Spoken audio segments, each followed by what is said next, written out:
Greetings. Hi, Catherine Petrocelli. Welcome to my unfinished studio. We have the evolution of the alphabet behind us today, some beautiful art by Paula Champagne. I want to kind of demo for you a sample session from my poetry and writing workshops online so that you can have something to experience and play with, and also so you can know if maybe these workshops are something that you would like to take part in.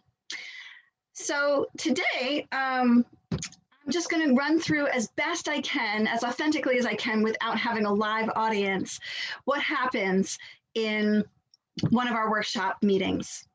So we would start out with a warm-up. And that warm-up would be some little dive into writing or an element of craft. So today, for warm-up, I want to ask you to think of some image from your week or memory from your week or from the day. It doesn't matter. Anything simple, anything that sticks in your head. Maybe you saw your neighbor take out the trash. Maybe you watched a bird chasing another bird. If there's just anything like that that's sort of lingering in your head, think of a memory and write it down and try to describe what you saw or heard, etc., in like 1 to 3 sentences or lines. So if you want to do that, actually now pause me and go right ahead. So assuming that you have written down your image from the week or day, I'm going to share with you one that I did. And normally the participants would be sharing, if they chose to, what they wrote. So my image was seeing my son reading a book of comics by the window seat. And I wrote, "The velvety sleeve of his robe hangs from a slender wrist as he turns the pages. His quiet, sharpened by the bright colors in front of him, by the nearly spring light riding the edge of his collarbone." Okay, so I want to stop right there and confess something, which is I saw my son sitting by the window seat reading a book of comics, but the rest of this stuff, I just made it up. Like the light, the collarbone, he was wearing his robe. That much was true. And I want to bring this up because, you know, poets are truth tellers in the sense that poets reveal universal truths, right? We talk about the human condition, but we are not creative nonfiction writers. Okay, this is not memoir, people. So you get to invent or leave out, delete, add whatever you like in order to create a vivid moment that is going to help us see something else, right? Because there's probably a couple of layers to any poem besides what's literally happening. So now the next part of the warm-up, there's 2 parts. Did I mention that? So after you get down your image from the week, the idea is to identify if what you wrote has some sort of tone or flavor, some sort of emotion that it brings up. So in mine, and you know, of course I'm cheating because I know where we're going with this, but in mine, I felt like this description could have lent itself, you know, the velvety sleeve and the slender wrist and collarbone and bright colors, blah. This is maybe talking about something or giving the feeling of hope, newness, youth, those kinds of things. Now I could write this a million different ways. And so the next part of this warm-up is to identify your tone and see if you want to accentuate, you know, see if something is starting to kind of lead in towards a certain flavor. And then what can you do? What can you add? What can you take out? What can you tweak to accentuate that tone? But then again, what other tone could you create instead? Could you rewrite this to give a completely different feeling? So I'm going to offer up, and pause me if you want. I'm going to offer up my second half. I wrote, one tattered cuff of robe lies prone on the page as my boy, slumped by the window, fills the still dark morning with words he's read a million times before.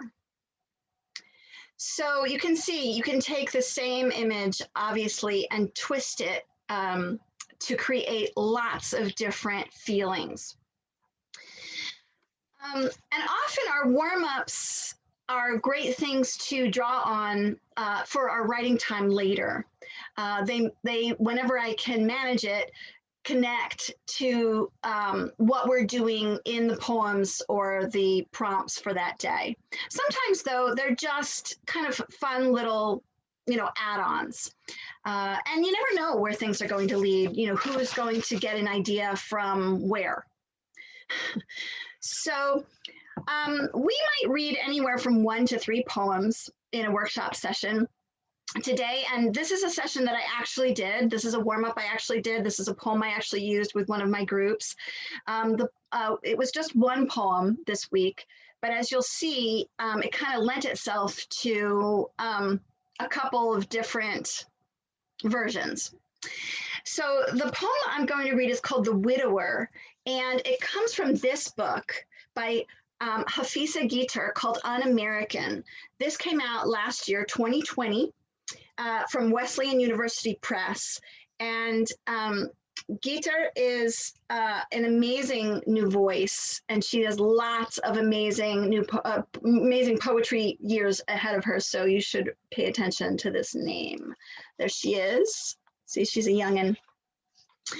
So anyway, I'm going to share my screen and show you this poem as it appears, as you can find it online, as it was published online.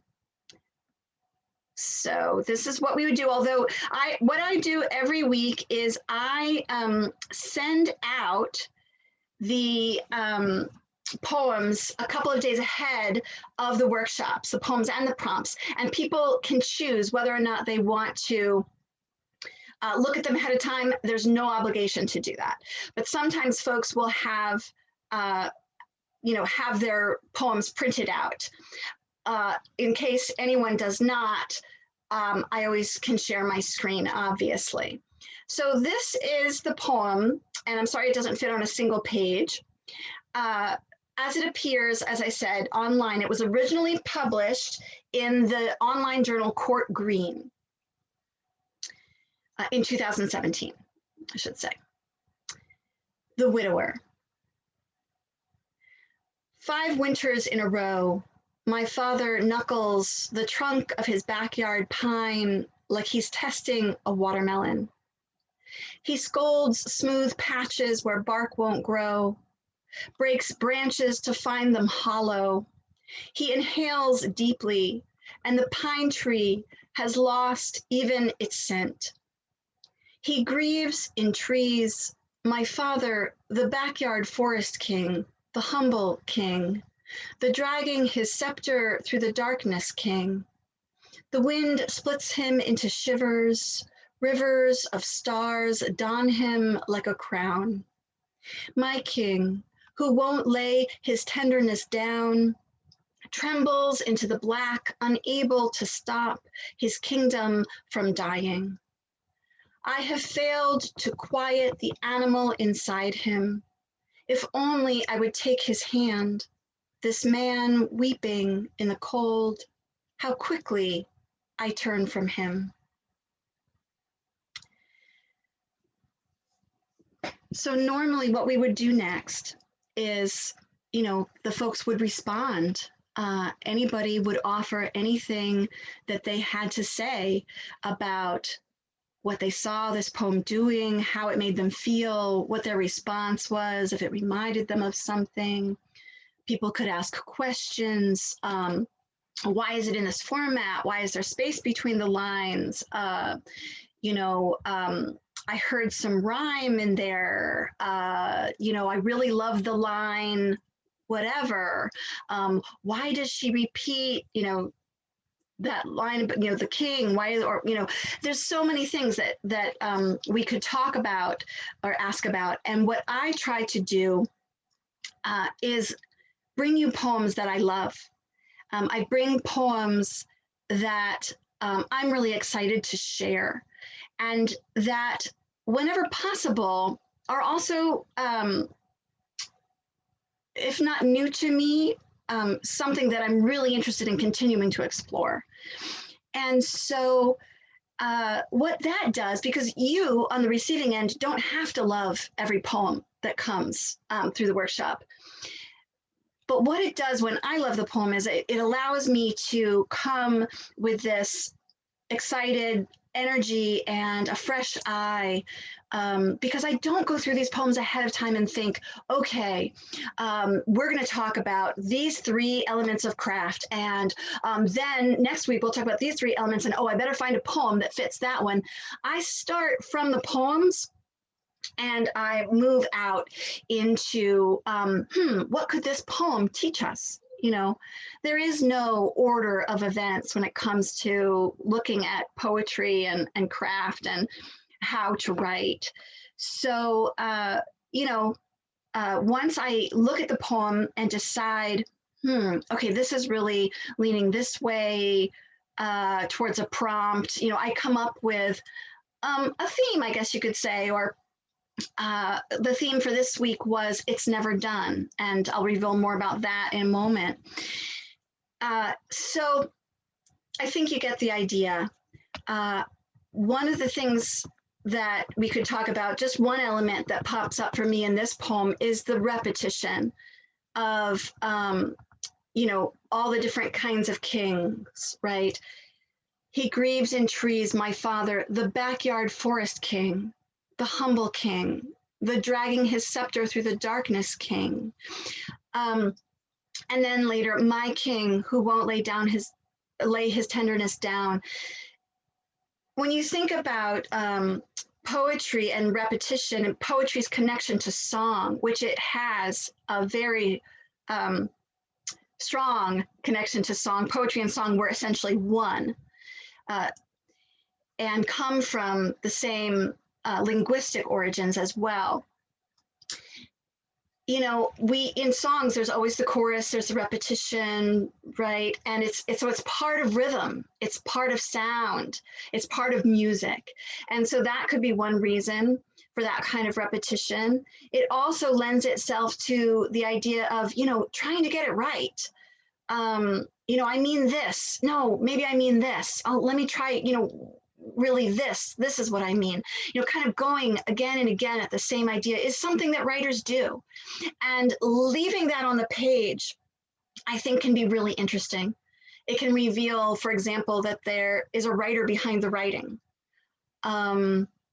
So you get the idea. There are many, many things that we can talk about in a poem, and that is directed really by the group and by what the group is interested in. And I will chime in certainly if there's something that stands out to me in a particular poem I think would be fun to mention. But you know, we're just going to flow with what grabs us, or what questions we have.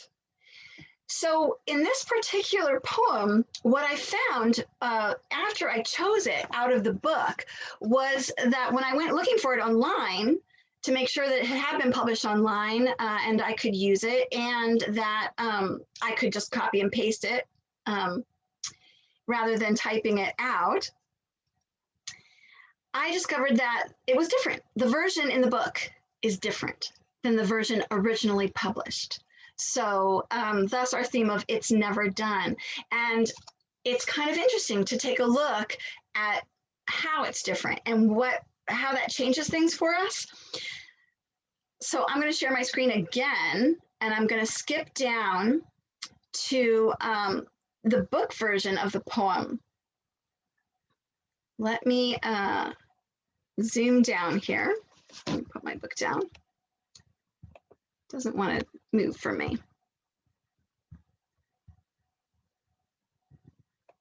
All right. here we go. Okay, so here's the book version. And I'll tell you right off that it is shorter. The changes involve mostly things that have been trimmed out. So see if you can catch it.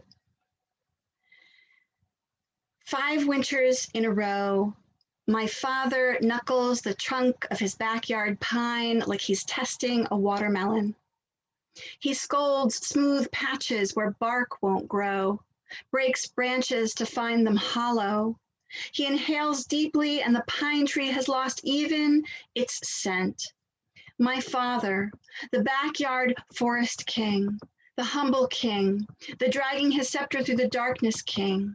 King who won't lay his tenderness down, trembles into the black, unable to stop his kingdom from dying. Ta-da! That's it. Okay, so if I zoom you up, forgive the blur here. Look, we lost the whole end of the poem. We lost, I have failed to quiet the animal inside him. If only I would take his hand, this man weeping in the cold, how quickly I turn from him. Which is all breathtaking, right? Beautiful. But it comes out in the last version. And you know, when I shared this poem with my group, gosh, they were like, no, you know, that was my favorite part. How could that go? But if you think about it, here's what I take. It seems like we're talking about, right, the poem's called The Widower. We're talking about this dad. And yet the ending here, the original ending, seems to want to end on the speaker and the speaker's feelings and the speaker's involvement. And in the revised version, she takes out that speaker point of view much more so. So that's, you know, that's interesting. We also lose these lines. The wind splits him into shivers, rivers of star don him like a crown. Now I can't speak for the poet here, you know, also amazing lines, like anybody would kill for these lines. But without them, we move directly from through the darkness, king, my king. I think in that second version, actually, it doesn't say my king. It just says king, right? Who won't lay his tenderness down.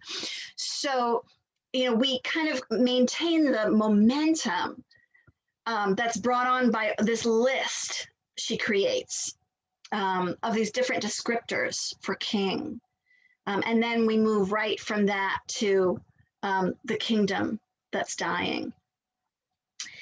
Anyway, I'm not going to go on and on without our live audience here, because normally there would be lots more give and take and lots more input. But as you can tell, you know, there's some interesting stuff that can happen. So then we would move on to the prompt or prompts. Normally, I offer at least, well, usually 2 prompts. And then we also, along the way, are kind of gaining, sometimes through the warm-ups, sometimes through the conversations that we have, ideas for how to move past the blank page. So even if neither of the prompts for that night grab you, normally there are other things, you know, that you can draw on, that we are kind of building a toolbox of as we move along. You know, favorite words or drawing words from the poems, taking line starters, maybe from the poems or from something else. And so there's lots of different ways in, and there's lots of different ways to approach writing, depending on how it feels to you. You know, if you enjoy just grabbing an idea and running with it, you know, and you're the person that can just start writing, great. Other people need more scaffolding, and, you know, we allow for that too. You know, what can we do that is going to help us not be staring at that frightening blank page? There might be, you know, people who enjoy puzzles or challenges, and there's ways to move into a poem or a writing where you are trying to get a certain word or a certain number of words into a piece. That's your puzzle. There, you know, et cetera, et cetera. You can create rules for yourself if you're a rule follower. So lots of additions to the prompts at hand. The prompt, I'm going to share my screen one more time. The prompt that we're doing with this week's poem, I will just bring you to it.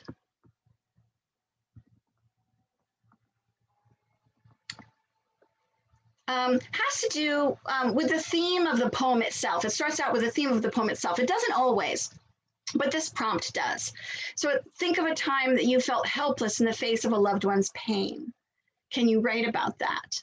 And then I offer, you know, not a strict step-by-step, but, you know, a few kind of crutches, if you will, to kind of move into the writing. So I suggest with this to first just free write on the memory. That means just move the pen, keep going, not worry about spelling or line breaks, nothing, right? You're not trying to create a quote unquote poem. You're just getting it down. And then once you have a chunk of text, read it back to yourself out loud, preferably. This is magic. And if you take my class, we'll talk lots about reading out loud. And once you read it back, pick out what are your favorite parts, your favorite lines, you know, star the ones that you think you have more to say about, or that you just like the sound of. And then maybe, you know, you might want to, this doesn't say it on the page, but you might want to rewrite them on a clean piece of paper or on a new document, and, you know, start fresh with just those lines, right? You don't have to tell the whole story. And then based on these lines, make a decision. You know, whose pain will be primary? This is kind of the decision that we talked about Hafizah Geter making when she revised her poem ultimately. You know, is it going to be the narrator or the person who is the subject of the pain in the poem? You know, whose point of view is going to be predominant? Will the narrator appear in the poem at all? Or is it just an observation? And then continue writing with this focus in mind.